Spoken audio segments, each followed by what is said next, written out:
Hello guys, welcome to the second chapter of class 9th and the part 2 of chapter 2, which is the sound of music. In this section we will discuss about the Shahnai Maestro Ustad Bismillah Khan, the winner of Bharat Ratna, the highest civilian award in India, his dedication to music and his love for India. Pungi, a musical instrument, was banned by Emperor Aurangzeb, because of its shrill and unpleasant voice. In fact, it was regarded more as a noise maker rather than a musical instrument. So, in Aurangzeb's court, Pungi was banned, which was also a musical instrument, and Pungi is supposed to be the origin of Shahnai.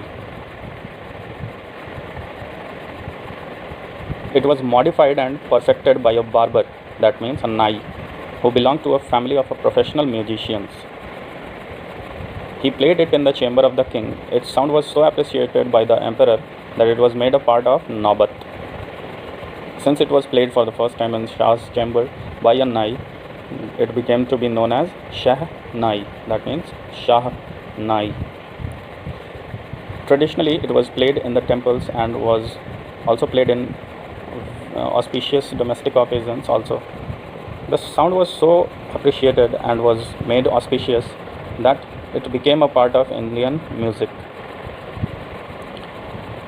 Bismillah belonged to Banaras Gharana. He was born in 1916 at Dumrao in Bihar, the famous Dumrao Maharaja, as we all know. At the age of 6, he moved to Banaras. When he was 5 years old, he used to visit the Bihariji temple and sing Bhojpuri Chaita. As you all know, Chaita. For his melodious singing, he used to own a big laddu of 1.25 kg from the local Bhojpur king, that is also known as Dumrao Maharaj, who recently passed away. When he moved to Banaras, he was under the guidance of his maternal uncle Ali Baks, and he started picking up the finer nuances of Shahnai. That means he wanted to make Shahnai a more perfect music instrument.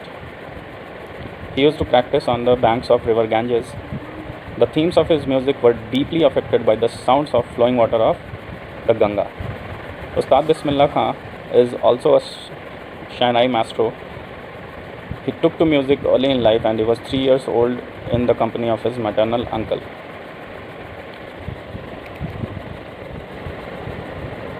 He used to practice different notes at the river Ganges at Banaras Ghat and also took music to a different height. He achieved all the success in his life through the hard work and the determination, and produced some perfect notes of Shahnai, which made him famous worldwide and also made him earn the highest civilian award, the Bharat Ratna. Once one of his disciples told him that why can't you come to America, the United States of America. We'll replicate the scene of river Ganges and we'll try to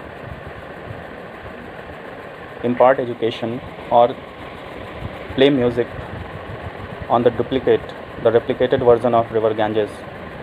So he told that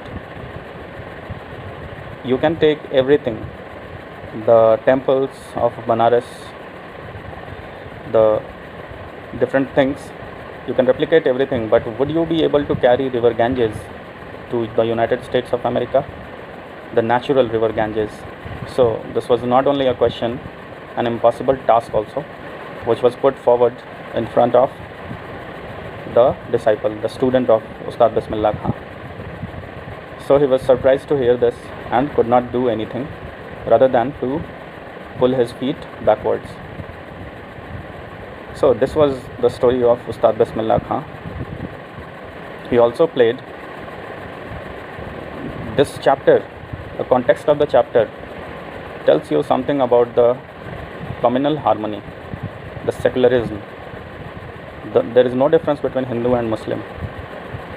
Ustad Bismillah Khan, being a Muslim, played Shahnai at the famous Vishwanath temple in Banaras. Without his offering of Shahnai, the gates of the temple were not open. So, the chapter not only tells you about the music, it also tells you about the equality, the secularism, the communal harmony, and there is no difference between people.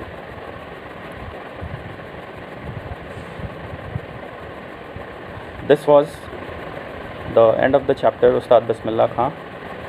He also in his last words said that